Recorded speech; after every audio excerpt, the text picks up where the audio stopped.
Hola, ¿qué tal? Les quería hablar sobre inversiones. Yo no sé si ustedes ya lo habían escuchado, pero el único camino que hay para la riqueza es inversiones, es invertir tu dinero. Entonces les quería hablar de 7 pasos para invertir en propiedades multifamiliares. El primer paso para poder invertir en propiedades multifamiliares es ver la propiedad, encontrar la propiedad. ¿Y dónde lo puedes hacer esto? Bueno, hay websites como LoopNet, como CoStar, como Crexi y también los websites de los agentes inmobiliarios comerciales. Ahí pueden encontrar la propiedad. Mi recomendación es que después de que ustedes se metan ahí y encuentren el número de teléfono del agente inmobiliario, del agente comercial, mi recomendación es llamarlo, hablar con ellos y preguntarles qué tipo de propiedades tienen ellos a la venta. Ustedes están buscando tal o cual propiedad. ¿Por qué? Porque ahí de esa manera se están dando a conocer. Entonces mi recomendación es no solo encontrar la propiedad en estos websites, pero hablar también con el agente inmobiliario. ¿Ok? El segundo paso entonces es analiza los números. Tienes que saber cuáles son los ingresos que tendrías y cuáles son los costos que tú tendrías en la propiedad. Al saber estas cosas, puedes entonces después saber cuánto dinero necesitarías como depósito, cuánto dinero necesitarías del banco, cuánto dinero sería el retorno que te estaría dando este tipo de inversión. Entonces, de esa manera es que tú vas a poder ver si el negocio es un buen o un mal negocio al precio que ellos lo están vendiendo. Entonces hay que analizar los números. En este paso no tienes que ser tan detallista, pero sí tienes que tener una noción de cuántos son los costos y cuántos son los ingresos. Hay una fórmula que existe para saber más o menos el valor de la propiedad, o los ingresos de la propiedad, mejor dicho, que es la renta promedio, ¿verdad? El valor de la renta promedio multiplicado por 12, que eso sería entonces el valor anual de una sola propiedad, o sea, de una sola unidad, mejor dicho. Lo multiplicas eso también después por el número de unidades que tienes. Ahí tendrías entonces la cantidad total posible que tú podrías estar generando al año en esa propiedad. Después lo multiplicas eso por 0.95, un valor que se utiliza para contar o contabilizar, mejor dicho, lo que es las personas vacantes, 5%. Por eso se multiplica por 0.95. Luego a eso lo multiplicas por el valor de ingresos netos que tú tienes en una propiedad. ¿Qué significa esto? Por ejemplo, aquí en Houston es más o menos 55%. El otro 45% son costos. Entonces, multiplicas ese valor que yo te acabo de decir, la renta promedio, por 12, por la cantidad de unidades, por 0.95, lo multiplicas también por 0.55, que es 55%. Y ese es el valor total de los ingresos que tú vas a tener en esta propiedad. Ese valor es bien importante para después poder calcular un posible valor de propiedad o valor de compra. De esa manera es que tú analizas los números.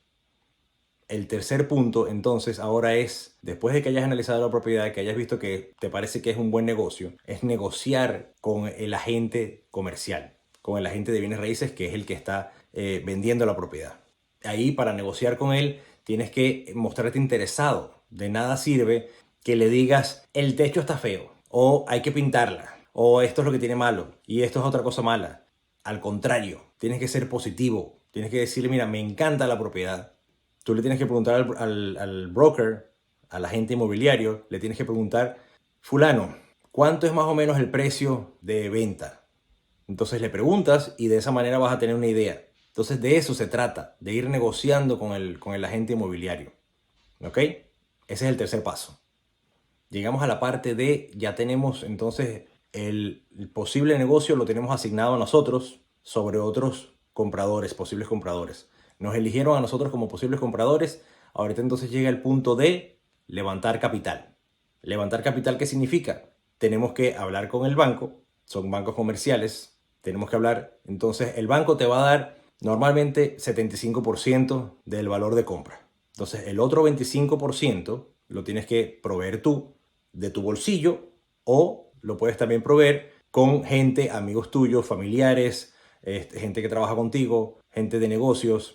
¿Cómo lo haces? Tienes que hablar con ellos y decirles, mira, el negocio es así, tiene un retorno de tanto o cuanto, y yo pienso que nos podríamos beneficiar todos si invertimos juntos. Y de esa manera entonces consigues el 25% extra, más los costos de cierre, perdón, los costos de cierre y los costos de remodelación. Entonces de esa manera ya levantaste el capital. Ok, entonces vamos al quinto paso. El quinto paso es cerrar el negocio. Cerrar el negocio, ¿qué significa? Comprar la propiedad. Para llegar a este punto, tienen que ocurrir un poco de cosas bastantes. Vamos a hacer entonces el cierre de la propiedad. Eso significa comprar la propiedad. Para llegar a este punto hay que hacer bastantes cosas previas. Cosas como que, bueno, hay que hacer la organización de los documentos que van a ir al banco. El banco te va a pedir muchos documentos. Ellos tienen todo eso perfectamente hecho. Ellos te van a decir cuáles son los documentos que ellos necesitan. Una vez que ellos hagan eso, tú también tienes que ir haciendo por tu lado la parte de levantar el capital con los amigos o familiares tuyos y con el dinero que tú mismo tengas. Todo eso lo tienes que ir haciendo en paralelo. Para la hora de hacer el cierre como tal, esté todo dispuesto y que no haya ningún tipo de problemas.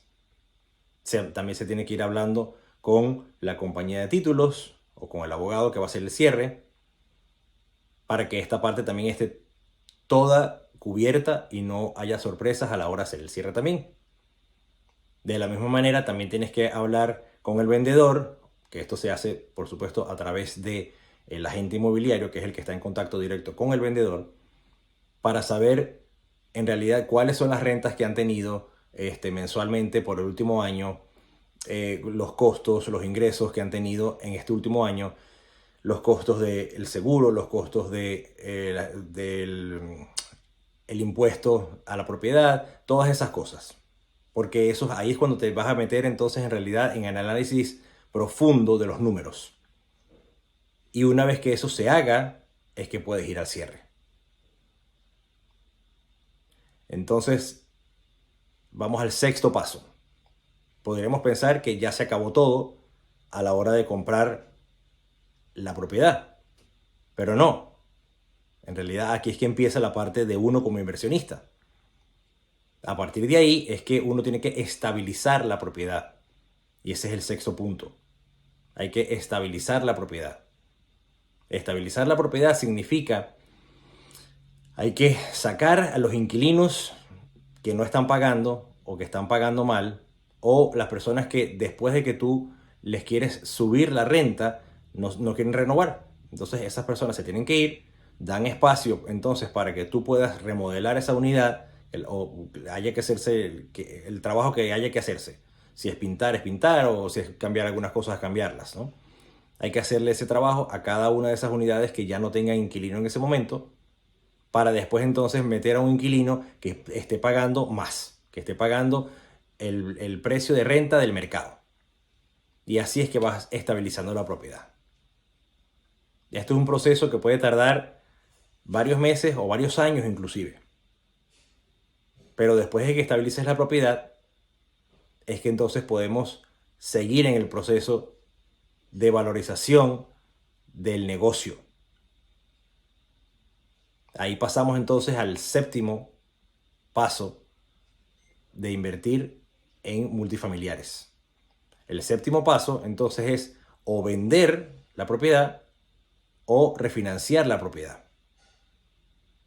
Como ya les dije, después de 4, 5, 6, 7 años que esté estabilizada la propiedad, se puede refinanciar porque el valor ahora no va a estar aquí, el valor va a estar acá, ¿verdad? Y eso significa que si el valor está aquí y yo puedo refinanciar y me va a dar el valor del banco me va a dar esto, el 75%, esencialmente, cuando tú refinancias, puedes cubrir todos tus costos, pero todavía puedes seguir con la propiedad. Y ese es uno de los grandes objetivos que se puede lograr cuando tú tienes propiedades multifamiliares. Entonces, habiéndoles dicho todo esto, yo espero que consideren invertir en propiedades multifamiliares así como yo lo estoy haciendo. Nos vemos entonces hasta la próxima.